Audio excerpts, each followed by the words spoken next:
Kandidatja për Bashkinë e Tiranës, ku tironësit janë të ndarë në disa shoqata dhe të cilët i drejton, si dhe Qemoti, Bloku, Niprit dhe Mbesa. Kandidatja pisiste Ogerta është femra me 5 dosje penale në SPAK për 500 milion euro dhe që nuk i bën syri tërë. Kryeministri Edi Rama, kur e shpalli kandidate pisisten e pas ka vlerësuar shkëlqyer për përvojën, në çdo detyre gjatë 13 viteve pushtet të rilindjes, kësaj organizate maligni brenda Partisë Socialiste, që nuk ekziston më. Por dokumenta dhe pamflete dëshmojnë se të vetmen përvojë që na pas ka Ogerta, është korrupsioni në çdo detyrë, duke qenë e vetmja drejtore dhe ministre, nën hetim me 5 dosje penale për tender dhe koncesione. Për Ogerta Manastirliun, janë hapur 2 hetime penale në Prokurorinë e Tiranës, për korrupsion me tender dhe falsifikim dokumentash, si dhe vjedhje të sasive të ilaçeve, gjatë viteve 2013-2017 kur ishte drejtore e QSUT-s, zbuluar nga auditetet e KLSH-s dhe të Ministrisë së Shëndetësisë. Sipas dosjeve, Ogerta Manastirliu, nëpërmjet tenderave fiktiv, pagar, me fonde limit më të larta se kostot reale e shtim kontratash, ka bërë korrupsion 110 milion euro në blerje ilaçesh, pajisje mjekësore, rikonstruksion spitalesh dhe qendra shëndetësore, ushqim e mobilim të tyre. Ta theksojmë edhe një herë shumën, 110 milion euro, që të kthjellohen ata që mund të rendin ta votojnë këtë kandidaten. Manastirliu është proceduar penalisht për lejimin, organizimin, firmosjen dhe vjedhjen në bashkëpunim me vartësit e saj, të 60 milion euro ilaçe e materiale mjekësore në magazinën e QSUT-s, duke i deklaruar të skaduara e sikur Gjoja kishte furnizuar pavionet dhe farmacinë qendrore. Vjedhje me një të rënd të lapsit, të theksojmë edhe një herë tjetër shumën, 60 milion euro, që të kthjellohen ata që kanë afeksione me pisistët. Prej 4 vitesh, në sirtarin e SPAK vazhdon të qëndroj pezull hetimi për Ogerta Manastirliun, lidhur me kallëzimin penal, për tenderat sekret të ilaçeve, pajisjeve, oksigjenit dhe materialeve mjekësore për periudhën e pandemisë COVID-19, kur ajo ishte ministre e shëndetësisë. Kohë e ardhur për Tarapan, KH për Hajdut, ajo e pandemisë. Periudhë që Ogerta me shoqe i lujtën fen fondeve.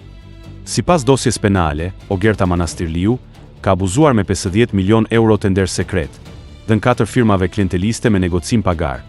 35 milion euro prej të cilave u vodhën duke sajuar bashkë me Ramën, fonde limit me vlera të larta dhe duke falsifikuar zbatimin e kontratave.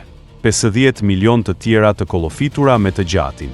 Dëgjoni shifra dhe shastisuni, ndërkohë që Ogerta qelefitet dhe majmet.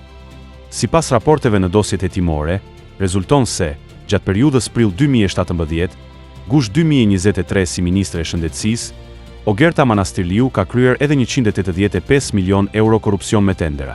Sa vjen dhe rriten numrat si pa të keq, 185 milion euro, ose 1 miliard e 850 milion lek të vjetër. I themi në lek që të përmendeni juve të parmendës, juve që e tërhiqni dua të them, dhe që u bie krëngësia për 300.000 lek në muaj. Në SPAK është dhe dosja penale, për aferën e datës 15 janar 2020, ku me ndryshim kontrate e preventiv fals, Ogerta i shtoi 44 milion euro koncesionit të sterilizmit të pajisjeve kirurgjikale.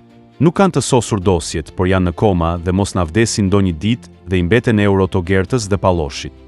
Një tjetër dosje penale është për falsifikimin e realizimit të kontratave të dializës, laboratorëve të check-up, duke u dhënë në total 21 milion euro me faturime fals për shërbime të pakryera. Ikën edhe 21 milion euro të tjera, sikur janë shport me qershi. U hëngrën edhe këto nga lubit e PS-së së rilindur. 3 aferat të tjera korruptive të Ogerta Manastirliut janë ato gjatë 2 viteve ministre arsimi, ku ka firmosur 30 milion euro vjedhje për ekipet sportive shkollore dhe tenderat e rikonstruksionit të shkollave, ngrohjes e librave mësimore. Nga ministria në ministri kjo vajza, që e pas ka lindur e ëma për poste dhe ofiqe, i glabëroi edhe këtu milionat. Ndoshta prej kësaj përvoje korrupsioni e vjedhjesh dhe guximit për të firmosur zhvatjen e fondeve. Rama shpalli Ogertën kandidate për timonin Bashkisë së Tiranës. Por jo vetëm, Ogerta qënë ka pa fjalë dhe me firmë në dorë.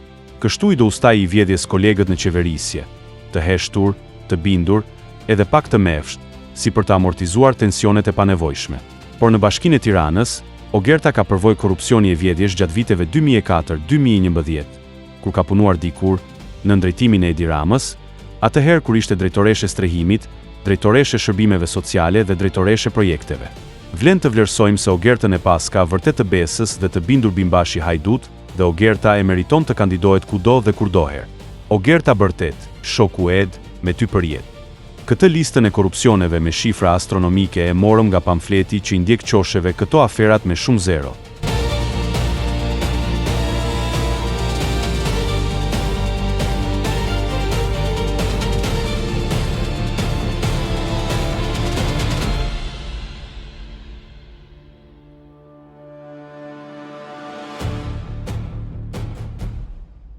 Mast Channel. Please subscribe.